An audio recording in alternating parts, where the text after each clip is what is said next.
మాతృదేవోభవ. ఎవరిని నమ్మనమ్మా జగన్మాత, ఎవరిని నమ్మనమ్మ, ఎటులు ఏ అడుగు ఎంతగా చూచి వైచినం, చివరకు జారుటే అయిన చిక్కు చికాకుల కాలమందు. ఎవరిని నమ్మనమ్మ, ఎటులు ఏ అడుగు ఎంతగా చూచి వైచినం, చివరకు జారుటే అయిన చిక్కు చికాకుల కాలమందు. ఓ కవిజన కల్పవృక్షమా అమ్మా, ఓ కవిజన కల్పవృక్షమా, ఇకన్ పదమైనను మోపబోను. ఓ కవిజన కల్పవృక్షమ, ఇకన్ పదమైనను మోపబోను.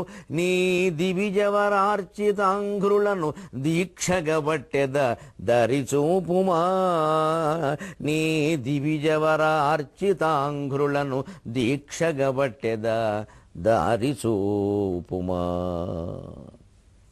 ఏబిఎన్ ఆంధ్రజ్యోతి ప్రేక్షక మహాశయులందరికీ నవజీవన వేదం అనే కార్యక్రమంలో 377వ భాగానికి స్వాగతం పలుకుతాం. ఇటీవల రియల్ ఎస్టేట్ రంగంలో కానీ, చిట్ ఫండ్ కంపెనీలలో కానీ, ఇతరత్ర అనేక రకాల విషయాల్లో జరుగుతున్న మోసాలు గమనించండి. ఇదివరకు ఏదో వాళ్ళో వీళ్ళో వ్యాపారస్తులు అదే పనిగా ఉన్నవాళ్ళు మోసాలు చేసేవారేమో అనుకున్నాం. చదువుకున్న వర్గాలు, సంప్రదాయ కుటుంబాలకు చెందినవారు, భక్తి బాగా ఉన్నట్టుగా పెద్ద పెద్ద పిండికట్లు పెట్టినవారు, పెద్ద పెద్ద కండువాలు వేసినవారు, ఫలానా వారికి మాత్రమే అని బోర్డు. ఇప్పుడు క్షవరం కూడా ఫలానా వారికి మాత్రమే, మిగిలిన వారు అదృష్టవంతులు. ఇవి జరుగుతూ ఉంటే ఎవరిని నమ్ముతామండి నిజంగా? అందుకోసమే ఈ ప్రార్థన. కాలంలో ఎప్పుడు మనకి ఏ రకమైన నష్టం జరిగినా ఇవాళ ఉన్న పరిస్థితుల్లో నుండి ఎవరికి చెప్పుకోవాలో తెలియట్లేదు, భగవంతుడికి తప్ప. పాలల్లో కల్తీయా, నీళ్లల్లో కల్తీయా, ప్యాకెట్ పాలల్లో కూడా ఏదో తేడాయా, పోనీ అనే గేదె పాలు ఏవో పోయించుకుందామంటే అందులో ఏదో పిండే. ఎక్కడ ఎలాగసలు? పోనీ ఏదో అన్నం తినడం కంటే పోనీ పళ్ళు తిందామంటే అదే అనుమానం. ఇప్పుడు యాపిల్ పళ్ళకి ఏదో పోస్తారట, పుచ్చకాయకి ఏదో ఇంజెక్షన్ చేస్తారట, అరటిపండు తొక్కల మీద గెల మీద ఏదో జల్లేస్తున్నారట రసాయనాలు. ఏమిటిది? ఎందుకని? ఒక లోకాన్ని ఒక్కసారిగా మనం ఏం మార్చలేం, కానీ అసలు మన అంతర్గతంగా మార్చుకోవాల్సిన ప్రవృత్తి ఏమిటంటే పై పై రంగులను చూసి, ఆకర్షణను చూసి పడిపోవడం అనే ప్రవృత్తిని మార్చుకోగలగాలి మనం. దంపుడు బియ్యం ఎక్కువ మంది వాడి తినే రోజుల్లో మోసం జరిగేది కాదు. తెల్లగా ఉండాలి, తెల్లగా ఉండాలి, తెల్లగా ఉండాలని తెలుగుకి ఏదో రంగేస్తున్నారు. అలాగే ఏదైనా ఓ స్థలం కొన్నాం, ఒక ఇల్లు కొన్నాం, ఏవో పెద్ద పెద్ద సినిమా నటుల్ని, వాళ్ళని వీళ్ళని, పెద్ద పెద్ద వాళ్ళందరినీ పెట్టించి చెప్పించడం, ఇక ఇంతకంటే అద్భుతం లేదన్నట్టుగా. వాళ్ళ సొమ్మేం పోయింది, వాళ్ళకి ఇచ్చేది వాళ్ళకి ఇస్తారు, వాళ్ళు చెబుతారు. ఇచ్చుకునేది వారు, పుచ్చిపోయేది మనం. అవి చూసేసి వారు చెప్పారండి, చాలా బాగా చెప్పారు, బాగా చెప్తారు, ఇంకో 10 లక్షలు ఇస్తే ఇంకా బాగా చెప్తారు. పైగా వెనకాల చూపించేవన్నీ ఒట్టి గ్రాఫిక్స్, నిజంగా అక్కడ ఏం లేదు, గీసేస్తున్నారు గీతలంతే. ఒక భూతాల స్వర్గాన్ని చూపిస్తున్నారు, అయ్యేసరికి భూతాల స్వర్గం మిగులుతుంది. జీవితంలో ఇలాంటి మోసాలకు మనం గురైనా లేదు, ఒక హనుమంతుడు ప్రస్తుత పరిస్థితి అలాగే నిరాశకి నిస్పృహకి గురైనా చేయవలసింది ఒకటే. నాకు తెలిసినంత వరకు, వేదశాస్త్రాలు చెబుతున్నంత వరకు, ముఖ్యంగా పురాణాలు, కావ్యాలు, భగవద్గీత వంటి గ్రంథాలు బోధిస్తున్నంత వరకు భగవంతుడిని శరణాగతి చెందండి. ఎందుకంటే ఇప్పుడు అంతకంటే చేయగలిగింది కూడా ఏం కనపట్లేదు. మొత్తం ఆత్మజ్ఞానం విషయంలోనే, జీవితం విషయంలోనే శరణాగతి గొప్పదని చెప్పారు కదా, మరి వీటికి మాత్రం ఏముంది? అందుకని ఎప్పుడో 7-8 ఏళ్ల క్రితం నాకే ఓ మోసం జరిగితే మన అమాయకత్వం అనండి, అవతల వాళ్ళ తెలివితేటలు ఏదైనా కానీ దగ్గర వాళ్ళు కదా అని నమ్ముతాం.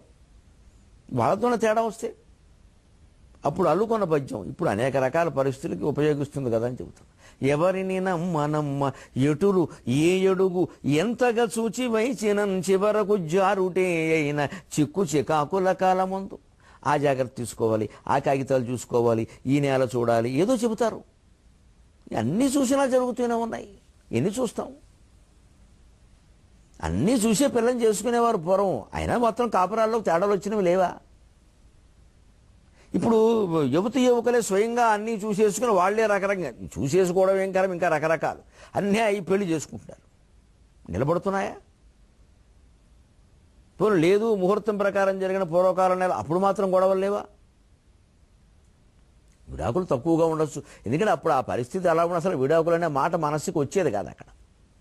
అందుకని ఏదో సర్దుకునేవారు. ఇంకా అలా 10 ఏళ్ళు సర్దుకున్నాక 40 ఏళ్ళు వచ్చింది ఇంకేముందిలే అనుకునేవారు. ఇప్పుడు చదువులైతే ఉద్యోగాలైతే సంపాదనలైతే విజ్ఞానం ఎంత పెరిగిందో తెలియదు కానీ అహంకారం బాగా పెరిగింది. ఇగో అంటారు, అది బాగా పెరిగింది. నేను ఎందుకు సర్దుకోవాలి అసలు ఈ భావన వచ్చేస్తుంది. పెద్దవాళ్ళు కూడా కొంతమంది అలా చెప్పడం ఆశ్చర్యంగా ఉంది. సర్దుకునే పని ఏమిటే అని చెప్పడం ఆశ్చర్యకరంగా ఉంది. ఇలాంటి పరిస్థితుల్లో ఎన్ని చూసి చేసుకుంటే మాత్రం తర్వాత పిల్లలో కానీ పిల్లాళ్ళలో కానీ తేడా వస్తే ఏంటంటే పరిస్థితి. ఎటులు ఏ ఏడుగు ఎంతగా చూచి వహించిన చివరకు జారుటే అయిన చిక్కు చికాకుల కాల ముందు చివరికి జారిపోవడమేనమ్మా, తప్పట్లేదు. ఇందుకని ఇంకా నమ్మదగిన దాని ముందు ఒక్కతిగా ఉన్నాం. ఓ కవిజన కల్పవృక్షమ ఇకన్ పదమైన నుమపబోను. ఇంకేమీ కొనం తల్లి, ఏమైనా వీలైతే అమ్మేద్దాం. ఎందుకంటే అమ్మడంలో అమ్మేమనుకోండి, మనం సంతకం పెట్టామనుకోండి, మనలో తేడా ఏం లేదుగా. మనం వాళ్ళకి అన్ని జాగ్రత్తగా చేస్తాం.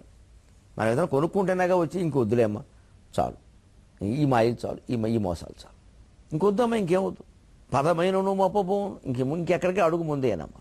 ఏమైనా 10 రూపాయలు ఎక్కువ ఉంటే ఎవరికో ఇచ్చేద్దాం. ఎందుకు వచ్చిన కూడా ఇవన్నీ కొనడం, మాయలో పడ్డం, తలనొప్పి. దానం ఇచ్చిన పుణ్యమైనా వస్తుంది, మనసు ప్రశాంతంగా ఉంటుంది. ఓ దివిజవరార్చితంఘ్రులను దీక్షగా పట్టేదా దారి చూపమా. ఇప్పుడు హనుమంతుడి పద్ధతి అంతే. అమ్మా నిన్ను వెతకడానికి నేనేవాణ్ణి అంటున్నాడు. అందుకే విశ్వనాథ్ వారు చెప్పారు, తాత్పర్యమునను రెండూ ఒకటే అన్నట్లు భాషించి తచ్చేతం బంధున. అతని మనస్సులో సీతను వెతకడం, తపస్సు చేయడం రెండూ ఒకటే అన్నట్టుగా అనిపించింది.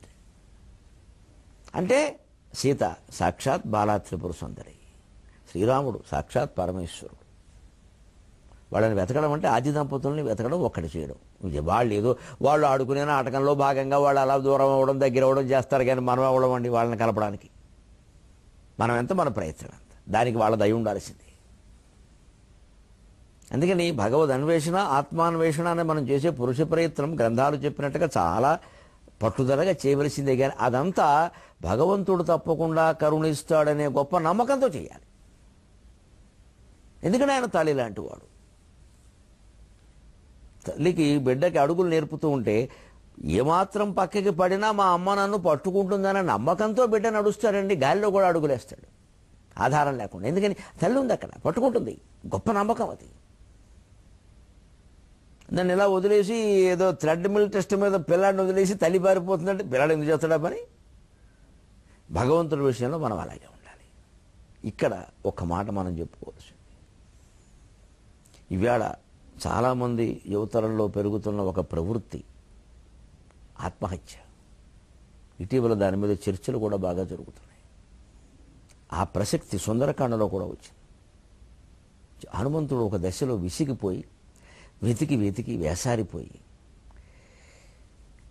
ఈ తపస్సు చేసిన లాభం లేదు, వెళ్ళి అయితే చెప్పలేను, ఈ అశుభవార్త చెప్పడానికి వెళ్ళడం ఎందుకు, వెళ్ళానంటే ఈ చెప్తే రాముడు ఉండడు, తర్వాత చాలా ఘోరాలు జరుగుతాయి. అలాగని ఏమీ చేత కాకుండా ఇక్కడ కూర్చోలేని ఇలాగా ఆకోవాలమో తింటూ. అందుకని ఆత్మహత్యే శరణ్యం అనే ఆలోచన కూడా వచ్చేసాడు. మరి ఏం జరిగింది? ఒక క్షణం అనిపించిందంటే తప్పేం లేదు, అనిపిస్తుంది, సహజం. ఆంజనేయ స్వామి ఇలా ఆలోచిస్తాడు అనకండి. వారు ఎలా ఆలోచించాలో వారు నిర్ణయించుకోవాలి, మనం నిర్ణయించకూడదు. గ్రంథాల విషయంలో ఎప్పుడు ఉండే సందర్భం వచ్చింది కాబట్టి చెబుతున్నా. కొన్ని వేల ఏళ్ల క్రితం రచించబడిన గ్రంథాలు ఇవి. ఆనాటి పరిస్థితులను దృష్టిలో పెట్టుకునే మనం చదువుకోవాలి, మాట్లాడాలి, అవగాహన చేసుకోవాలి. ఇవాళ మనం ఆ పాత్రల్ని బాగా ఏదో ఆకాశం ఎత్తులో నిలబెట్టేసి ఆ స్థాయిలో ఆలోచించి మాట్లాడకూడదు. కాలం గడిచిన కొద్దీ ఎప్పుడు మన ముందు సాధారణ పురుషులు అసాధారణ కృత్యాలు చేస్తారు, వారు మహాపురుషులు అంటాం. చనిపోయి చాలా కాలం అయితే చారిత్రక మహాపురుషులు అంటాం. ఇంకొంతకాలానికి అవతార పురుషులు అంటాం, ఇంకొంతకాలానికి యుగ పురుషులు అంటాం. అసలు వారికి ఇచ్చిన బిరుదులను చూస్తే వారే ఆశ్చర్యపోతారు. ఒక్కోసారి అలాగే ఉంటాయి. అలాగే రామాయణ భారత భాగవతాది ఇతిహాసాలు మనం చదివినప్పుడు కూడా ఆ కాలం నాటి ఒక సహజ దృష్టితోనే దాన్ని అర్థం చేసుకోవాలి. ఈ కాలంలో మనం రాముడు చుట్టూ, హనుమంతుడు చుట్టూ, సీత చుట్టూ, పాండవుల చుట్టూ అల్లుకున్నటువంటి నమ్మకాలు ఏవో ఉంటాయో పల్లెటూళ్ళలో ప్రచారంలో ఉన్న కథల కారణంగా అవన్నీ పట్టుకెళ్ళి వాళ్ళకి పెట్టుకుని ఆలోచించకూడదు. అలా అయితే ఎప్పటికీ కథ అర్థం కాదు, మన జీవితం మీద దాని ప్రభావం కూడా ఏమి ఉండదు. మహా అయితే నమస్కారం పెట్టడమును, ఇక వాళ్ళు స్నానం చేసిన చోట చేయడమును, వాళ్ళని ప్రసాద వేదన ఉంటే నైవేద్యం కళ్ళగద్దు కూడా మిగులుతుంది. జీవితానికి ఆ గ్రంథాలు ఏమి ఉపయోగపడవు. ఇక్కడ హనుమంతుడు ఖచ్చితంగా ఆత్మహత్య ఆలోచన సహా చేశాడు. వస్తుంది సహజంగా, ప్రాణం మీద విసుగొస్తే ఎవరికైనా అంతే. కానీ వెంటనే ఏమనుకున్నాడు, అది హనుమంతుడు అంటే మనం నేర్చుకోవాల్సింది. అది ఏమిటి? వెర్రాలోచన. ఇది ఇప్పుడు ఇది సీత వశివైపోయిందేమో అంటే తప్పు. ఇలాల గురించి అలా ఆలోచించడం ఓ పొరపాటు. అలాగే ఇక్కడ ఆత్మహత్య చేశారని అనిపిస్తే వద్దో, ఏమిటి ఎటువంటి వంశంలో పుట్టాం, ఏ పని మీద వచ్చాం, ఎందుకు ఇలా ఆలోచించాలి? వినాశే భగవో దోషాః జీవన్ భద్రాణి పశ్యతి మనోజవం మారుతతుల్య వేగం జితేంద్రియం బుద్ధిమతాం వరిష్టం వాతాత్మజం వానరయూధ ముఖ్యం శ్రీరామదూతం శిరసా నమామి. శ్రీరామదూతం శిరసా నమామి. ఈ ఆలోచనగా నమస్కరించాలండి హనుమంతుడికి. ఇలా తేరుకోవాలి జీవితంలో. వినాశే భగవో దోషాః జీవన్ భద్రాణి పశ్యతి తస్మాత్ ప్రాణాం ధరిష్యామి ధ్రువో జీవిత సంగమః. తస్మాత్ ప్రాణాం ధరిష్యామి ధ్రువో జీవిత సంగమః. వినాశే భగవో దోషాః. ఏమిటా ఆలోచన? పోతే ఏమిటొస్తుంది? బతికి ఉండను శుభములు పడేయవచ్చు. వినాశే బహవో దోషాక. అనేక దోషాలంటే అర్థం శాస్త్ర దోషాలు, ఆచార దోషాలు. లోకం ఏమనుకుంటుంది మన గురించి? చేతకాని వాడు అనుకోదా, ఏమైనా గొప్పగా చెప్పుకుంటుందా? ఒక పూట సానుభూతి చూపిస్తారు. ఊరికే భౌతికాయ దర్శనం, అది కూడా ఆత్మహత్య విషయంలో కుదరదు. చూడండి ఎవరు, అది కేసు, అది చూడకూడదని అంటాడు. మామూలుగా చనిపోతే ఏదో భౌతికాయ సందర్శనం, సమాధి, సంతాప సభ అన్నీ ఉంటాయి. దీనికి అవేం ఉండవు. ముందు ఆ ఆత్మహత్యకు గురైనటువంటి శరీరాన్ని మనకి బంధువులకు తిరిగి ఇవ్వడానికి చాలా గొడవైపోతుంది. దానికి ఎన్నో ఉంటాయి కార్యక్రమాలు, కరామత్తులు. ఈ మరమ్మత్తులన్నీ అయ్యేలాగా ఉన్నవాళ్ళకి ఆత్మహత్య ఎంత పని అవుతుంది అక్కడ. అప్పుడు తిట్టుకుంటారు కూడా, ఏదో తిన్నగా ఉండకుండా ఏదో పని చేశాడు, అప్రతిష్ట అనుకుంటారు. అదేం గొప్పతనం కాదు. పోనీ శాస్త్రరీత్యా ఖచ్చితంగా పోనీ పునర్జన్మ పూర్వజన్మ ఉన్నటువంటి శాస్త్రరీత్యా గరుడ పురాణం మొదలైనవి చెబుతున్న దృష్ట్యా అర్ధాంతరంగా జీవితాన్ని మనం ముగిస్తున్నామంటే ఈ కర్మఫలాలు ఈ శరీరంతో అనుభవించవలసినవి ఏవి ఉన్నాయో అవి సగంలోనే అనుభవించకుండా ముగిస్తున్నాం. కాబట్టి మళ్ళీ వీటిని అనుభవించడానికి మళ్ళీ జన్మెత్తాల్సిందే. మిగిలిన జన్మల బాకీతో పాటు ఇదోటి మిగిలిపోయింది. అంచేత శాస్త్ర దోషం, ఆచార దోషం. మామూలు శవం పరిస్థితి వేరు, ఆత్మహత్య శవం పరిస్థితి వేరు. శాస్త్రంలో కూడా ఆచారాల్లో కూడా అంత్యక్రియలు సహా అనేక రకాల మార్పులు వస్తాయి. అది ఆచార దోషం. లోకంలో నింద మనకు కాదు, ఉన్నవాళ్ళు. ఇప్పుడు కొడుకు పోతే ఆ కొడుకు ఆ పని చేస్తే తల్లిదండ్రులకి రకరకాలు అంటారండి. తాత్కాలికంగా సానుభూతి చూపి అలా పెంచారు పిల్లల్ని, అదో కంఠం మోగుతుంది అక్కడ. ఎందుకంటే ఆ కష్టంగా ఉంది వాళ్ళకి. ఇక్కడ అలా పెంచారు, మా పిల్లల్ని ఎలా పెంచామో తెలుసా, హిమాలయాలు. అబ్బాయి ఈయనంటూ జరిగే వరకు ఇలాగే మాట్లాడతాడు అంటారండి. లోకులంటేనే లోకు కడతారు. ఇంకేతను ఎట్టి పరిస్థితుల్లోనూ వినాశం మంచిది కాదు. పైగా మన మామూలు చెబుతున్నటువంటి మాట కూడా పెద్దలు చెప్పేది, వాళ్లే దయ్యాలు అవుతారట. ఎందుకు అవ్వాలి? చెట్టు పుట్ట పట్టుకుని తిరగడం, అక్కడి నుంచి ఆ మిగిలిన కోరికలు తీరే వరకు. అంటే ఆ శరీరంతో వాళ్ళు అనుభవించవలసిన ఫలితాల కాలం పూర్తయి వాళ్ళు ఇంకో జన్మ ఏదో ఎత్తే పరిస్థితి వచ్చే వరకు అలా తిరుగుతారట. అందుకే చింత చెట్లు అంటారు. ఏవో మరి వాళ్ళకి కొన్ని రెస్క్యూ హోములు ఉండాలి కదా, అది చింత చెట్లు అన్నారు. నిజం కాదు, ఊరికే అనుకున్న మాట చెబుతున్నాను నేను. అనవసరంగా భయపడద్దు. అసలు ఈ భయపెట్టే పనులు ఎప్పుడు నేను చేయను. అటువంటిది ఏదైనా విద్యార్థులకి, యువతరానికి, పెద్దలకి, ఆడవాళ్ళకు కూడా ఎవరికైనా అనిపిస్తే హనుమంతుడిని తలుచుకోండమ్మా, నిశ్చింతగా అన్నీ పోతాయి, పెద్ద విషయం కాదు. ఒకవేళ పీడకల్లో వస్తాయంటే మనకి మంత్రపుష్పంలో ఉంది శుభ్రం. శతమూల శతాంకుర దూర్వా దుస్వప్ననాశిని. లేత గడ్డి పరకలు పక్కలో పెట్టుకుంటూ కూడా దుస్వప్నాలు రావు అని మంత్రపుష్పంలో ఉంది. అంతకంటే నమ్మదగింది ఏముంటుంది వేదశాస్త్రాల కంటే? ఉన్నాయి దానికి కొన్ని పరిహారం. అంత అనిపిస్తే ఒకరు ఎక్కడో ఎవరో పోయినప్పుడు చూడడానికి, ఇటువంటివి ఆత్మహత్యలు లాంటివి చూడడానికి వెళతాను తప్పనిసరి. ఆ పరిస్థితి ఏదో ఊరి అది చూస్తే భయంగా అనిపిస్తుంది. ఆ నమ్మకం కోసం అక్కడ పెట్టుడు ఒక్క అసలు హనుమంతుడికి మహాశక్తిమంతుడు అంతకంటే ఏమిటి, అభయాంజనేయుడు ఆయన, వీరాంజనేయుడు. ఒక్కసారి తలుచుకుని అలా పడుకుంటే మళ్ళీ మీరు కూస్తే కాసేపు మంచినీళ్ళు తగ్గి మళ్ళీ తలుచుకోవడమే, ధైర్యం వస్తుంది. అందుకని భయపడ్డాం, కానీ ఊరికే చెప్పిన మాటలు చెబుతున్నా అలాగా. అంటే అవన్నీ ఎందుకు ఆచార దోషం, శాస్త్ర దోషం, లోకంలో అందరూ తిడతారు, జీవితం కూడా తర్వాత బాగుండదు, చెట్టు పొట్టో పట్టుకుని ఎడుతూ ఉండాలి, పైగా దాహం వేస్తే ఎవరినో పట్టుకోవాలి, వాడికి దెయ్యం సోకింది అంటారు. లేనిపోనివన్నీ ఉన్నాయి ఇవన్నీ. ఇదే సందర్భం వచ్చింది కాబట్టి ఒక మాట చెబుతున్నా. పల్లెటూళ్ళలో నుండి ఈ మధ్యన ఈ చేతపడి వ్యవహారాలు బాగా పెరిగిపోయి ఏం జరగట్లేదు, కానీ ఈ చేతపడి చేస్తున్నారనే నెపం మీద అమాయకులను పట్టుకుని దండిస్తున్నవి భయంకరంగా జరుగుతున్నాయి. చాలా తప్పది.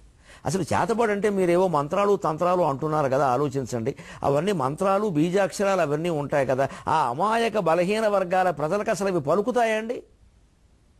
వాళ్ళేదో కూలి పని నాలి పని చేసుకుని మన పక్కనే ఉండి బతుకుతున్నారు. వాళ్ళకి ఈ మంత్రాలన్నీ ఎలా వస్తాయండి? వాళ్ళకి ఆ కుటుంబాలకు సంబంధించిన వాళ్ళు కాదు, వాళ్ళు చేసే అవకాశం లేదు. వాళ్ళు ఎప్పుడూ అటువంటి ఉపాసన చేయడం కూడా మనం ఏం చూడలేదు. అంటే మనకేదో జరిగింది అనగానే ఇంకా వాళ్ళు ఏదో అని ఉంటారు. అంత వాళ్ళు అనుకున్నదల్లా చేసేయగలిగేంత సమర్థత ఉంటే ఊళ్ళో చాలా గొప్ప పనులు చేసేవారండి వాళ్ళు. ఈ అమాయకమైన ఆరోపణలతో అమాయకుల్ని చెదకొట్టేస్తున్నారండి పట్టుకుని. పళ్ళు పీకేస్తామని అదేని ఇదేని. ఇది ఎందువల్ల వస్తుందంటే మానవ ప్రవృత్తుల్లో బలహీనత. మనిషికి వేళ ఆధునిక జీవితంలో ప్రతిదీ కల్తీ, ప్రతిదీ మోసం కావడం వల్ల జీవితంలో అనేక రకాల దుఃఖాలు వస్తూ ఉంటే, కష్టాలు వస్తూ ఉంటే, మోసాలకు గురవుతుంటే ఎవరిననాలో తెలియక ఏదో ఓటు పెట్టి ఎవరినో ఒకరిని అనేస్తున్నారండి అమాయకంగా. ప్రజల్లో ఈ అవిద్యను పోగొట్టి విద్య నేర్పి వాళ్ళకి సరైన విద్య, జ్ఞానపరమైన విద్య నేర్పి చైతన్యవంతులను చేయవలసిన అవసరం ఉంది చాలా. మరి ఆ పల్లెటూళ్ళకి జూనియర్ డాక్టర్లే వెళ్ళమంటారు. ఎవరు విద్యావంతులు ఎవరు వెళతారు? ఉపాధ్యాయులు కూడా మేము వెళ్ళమంటారు. ఎవరు వెళ్ళాలి? ఎవరు వెళ్ళకపోతే పనులు ఎలా జరగాలి? లేకపోతే ఇవే జరుగుతాయండి ఘోరంగా. వాళ్ళు అమాయకుల్లాగా నేను పేపర్లో చూస్తున్నాను. వీళ్ళు ఇంతకంటే వీళ్ళు మంత్రాలు ఎలా పలుకుతారు? అసలు వీళ్ళు మంత్రాలు పెట్టడం ఏమిటి? వాళ్ళ ఇంట్లో ఏదో జరగడం ఏమిటి? వీళ్ళు మంత్రాలు చదివే కుటుంబం అసలు ఆ మొహాలు చూస్తే అలా ఉన్నాయా? అమాయకుల్లా ఉన్నారు, కూలిపోయిన నాలిపోయిన. వాళ్ళు మంత్రాలు వాళ్ళు పెడితే అయిపోవడం. అలా అయితే ఊళ్ళో వర్షాలు కురవమని కూడా చదవచ్చు కదా. ఈ ఆలోచనలు, ఈ చైతన్యాన్ని పెంచకపోతే ఘోరమైన పిచ్చారచారాలన్నీ పెరుగుతాయండి ఇక్కడ. అంచేత ఇవి రానివ్వకూడదు. అందుకే హనుమంతుడు చెబుతున్నాడు, వినాశ చచ్చిపోతే ఉంది రతాలకాయ జీవన్ భద్రాణి పశ్యతి, బతికి ఉండను శుభములు పడేయవచ్చు. రామాయణంలో ఉండే ఈ మాట ఒక పెద్ద ఉటంకితమైన ఒక వాక్యంగా, ఉటంకించబడిన వాక్యంగా చాలా చోట్ల చెబుతారు. జీవన్ భద్రాణి పశ్యతి, బతికి ఉండను శుభములు పడేయవచ్చు. చక్కగా దానికి తెలుగు మాట తేటగీతి పద్యంలో. తస్మాత్ ప్రాణాం ధరిష్యామి, అందువల్ల నేను ప్రాణాలు ధరించే ఉంటాను. ఒక్క క్షణం మాత్రమే అనిపించింది అంతే. లంకిని ఒక్క దెబ్బే కొట్టగలిగింది. తర్వాత స్వామివారి కొట్టిన దెబ్బకి మళ్ళీ లేవలేదు. ఇంకా రావణాసురుడు పడుకొని ఉంటే చూసి ఒక్క క్షణం అలా భయానికి లోనయ్యాడు, వెనక్కి వచ్చాడు. తర్వాత వాడిని భయపెట్టే పనులన్నీ చేశాడు. ఇక్కడ ఒక్క క్షణమే ఒక బలహీనమైన ఆలోచన వచ్చింది, మళ్ళీ వెంటనే తేరుకున్నాడు. ఇది సుందరకాండ నుంచి మనం నేర్చుకోవాలి. ఆ ఒక్క క్షణం రావడం తప్పు కాదు, దాన్ని కొనసాగించడమే తప్పు. ఎప్పుడు మన మనస్సులోకి ఈ బలహీనమైన ఆలోచనలు భయాలు వచ్చినా ఒక క్షణం 2 క్షణాలు అలా ఉండడం మామూలే. మహా అయితే మనం మానవులం, మనం ఆంజనేయ స్వామి కాదు, ఓ పూట కాస్త అదో రకంగా ఉంటాడు, ముభావంగా ఉంటాడు. కాస్త దగ్గర వాళ్ళు ఎవరో వచ్చి ఏమిట్రా అలా ఉన్నావు, ఏమైందిరా, చాలామంది జరుగుతూనే ఉంటారా, ఆంజనేయ స్వామి కూడా జరిగిందమ్మా, అంతకంటే గొప్పవాళ్ళమా అని ఇలాంటి కథలు చెప్పి వాళ్ళకి ధైర్యం. ఇదే కౌన్సిలింగ్. సలహా అంటే అదేనండి. అందుకని జాగ్రత్తగా తేరుకొని తీసుకురావాలి. జీవన్ భద్రాన్ని పశ్యతి, అందుకని తస్మాత్ ప్రాణాన్ని ధరిష్యామి, అందువల్ల నేను ప్రాణాలు ధరించే ఉంటాను. ఎందుకు చావాలి? నాకేం, నేను తప్పు చేశాను? అంత అవమానం ఏం జరిగింది? పైగా ధ్రువో జీవిత సంగమః, జీవితం ఉన్నది కలిసి ఉండడానికి, ఆనందంగా ఉండడానికి, చనిపోవడంగా. బతుకుంటే ఎప్పుడప్పుడు అనుకున్నది జరుగుతుంది. తప్పకుండా సీతారాములు కలుస్తారు, జీవితం గడుపుతుంది. ఏం చేస్తుందో జీవితం మార్పులు ఎవరికి తెలుసు? సుందరకాండ చదివితే ఏ పనైనా అవుతుంది, సందేహమే లేదు. 3 సార్లు కాదు 30 సార్లు రాసిస్తాను నేను ఆ మాట. కానీ చదవడం ఎలా చదవాలి? అవగాహన చేసుకుంటూ చదవాలి. పారాయణ చేయొచ్చు, ఏదైనా కావాలనుకుని మొత్తం చదవాలనే పద్ధతిలో చేయొచ్చు. కానీ కాస్త మధ్యాహ్నం పూట కూర్చుని ఆ పారాయణ ఏదో పొద్దున్న 1-2 గంటలు అనుకుంటాం కదా, చేసుకుని మధ్యాహ్నం పూట సావకాశంగా కూర్చుని అవగాహన చేసుకుంటూ చదవాలి. ఆ పారాయణ క్రమం వల్ల ఏమవుతుంది? మొత్తం అంతా పూర్తి చేయడం, ఏదో అన్ని కావలసిన శ్లోకాలు కంఠస్థం చేసుకోవడం, ముఖ్యమైనవి వేరే రాసుకోవడం, వాటికి అది ఉపయోగిస్తుంది. ఈ అవగాహన జీవితానికి ఉపయోగపడుతుంది. ఎంత మంచివండి రెండు ఇప్పుడు. అంటే అటు కర్మకాండ ఇటు జ్ఞానకాండ. కర్మను ఎప్పుడు జ్ఞానంతో సమన్వయం చేసుకోవాలి. పూజలు వ్రతాలు ఏవీ మానక్కర్లేదు, అన్నీ చెయ్యాలి. కానీ దీనివల్ల ఏం పొందాం, దీనివల్ల ఏం పొందాం, ఈ వ్రతం కథలో ఏం చెప్పారు, ఈ కథ నుంచి మనం ఏం నేర్చుకున్నాం. అందుకని అక్షంతలు పట్టుకుని నెత్తిమి వేసుకుని వెళ్ళిపోతాం, అయిపోయిందంటే అలాగా.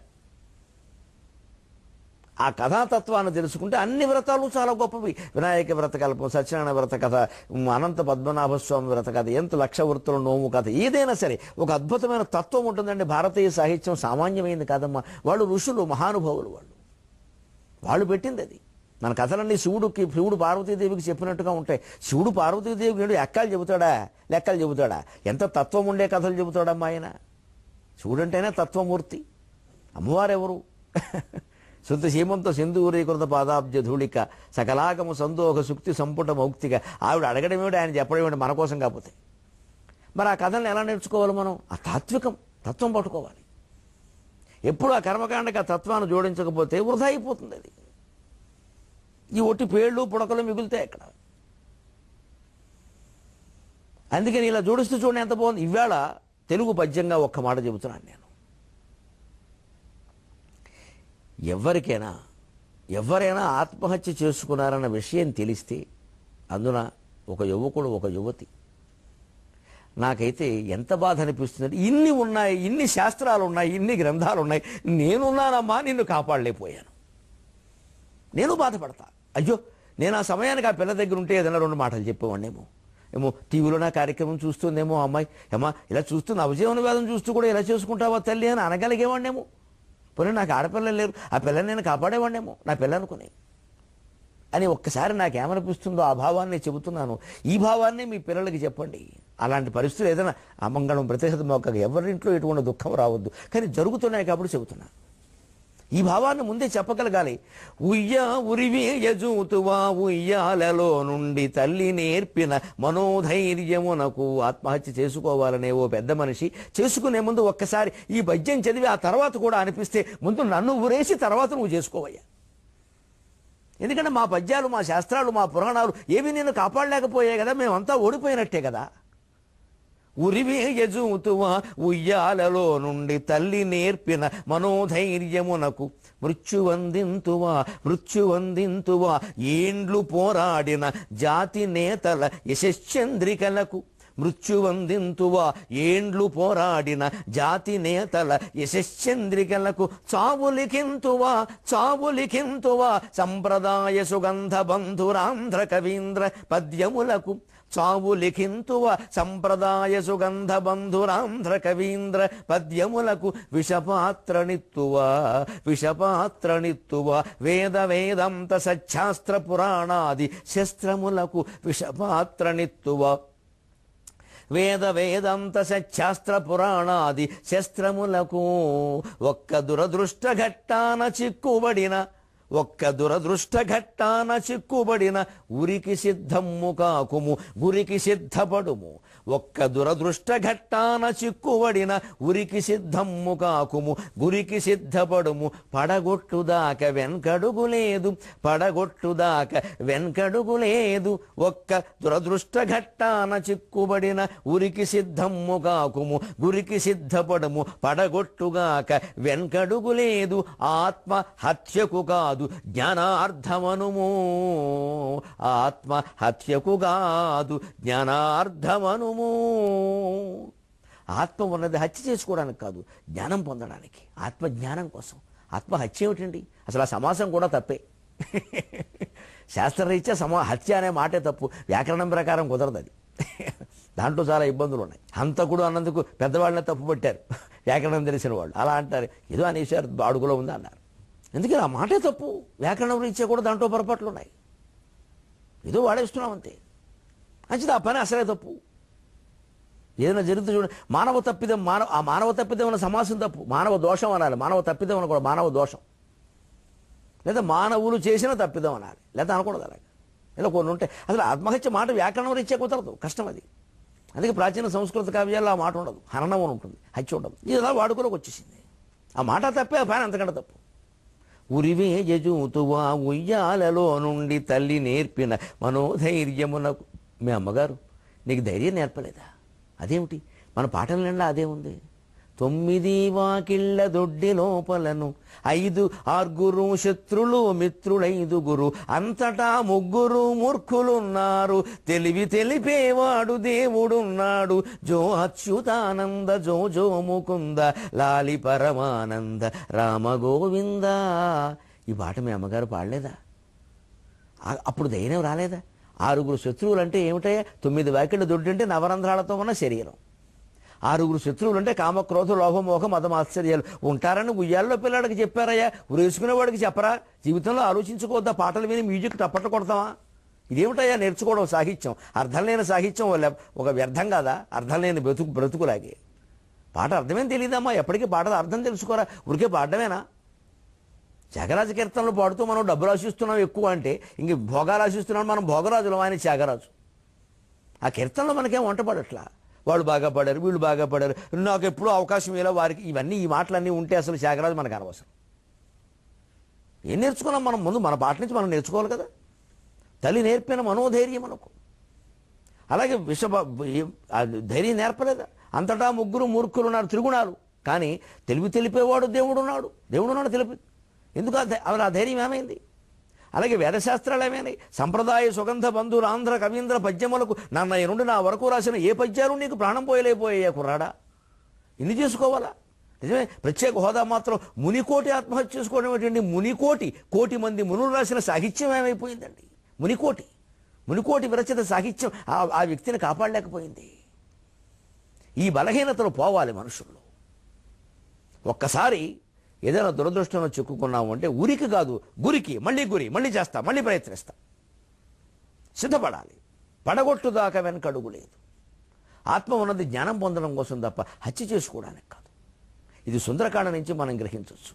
నేను ఎక్కడో అవధానంలో సందర్భవశాత్తు చెప్పిన ఈ పద్యం నుంచి గ్రహించవచ్చు. ఇవి ఈ దేశంలో ఆత్మహత్య చేసుకోవాలనే ఆలోచన కలిగిన ఏ వ్యక్తిని ఈ పద్యం మార్చగలిగినా నా జీవితం మొత్తం ధన్యమైనట్టే. మళ్ళీ 23:30 గంటల్లో కలుద్దాం. అంతవరకు ఇంత దివ్యమైన తెలుగు భాషలో మనం మాట్లాడుకుందాం.